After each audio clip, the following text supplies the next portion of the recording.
মৃত্যুদণ্ডই শেখ হাসিনার জন্য উপযুক্ত বিচার।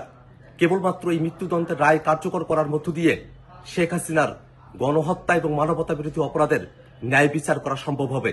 আমরা সরকারের কাছে আহ্বান জানাই, অতি দ্রুত সময়ের মধ্যে আজকের ঘোষিত রায় সরকারকে কার্যকর করতে হবে।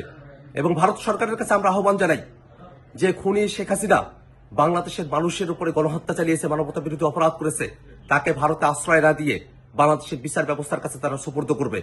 এই বিশ্বের বাসীর কাছে একটা নজির তৈরি হবে শেখ হাসিনার রায় কার্যকর করার মধ্য দিয়ে।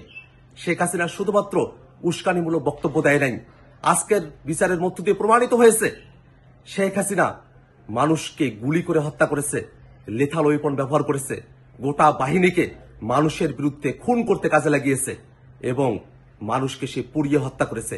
এমন নৃশংস একজন খুনি যার এত এত অপরাধ, সে অপরাধের খুব অল্প কিছু অভিযোগেই আজকে শাস্তির ঘোষণা এসেছে।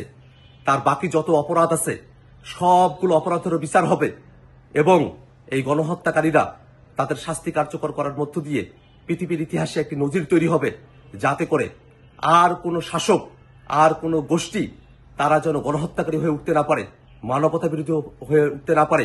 তেমন একটা সময়ের জন্য অপেক্ষা করছি আমরা।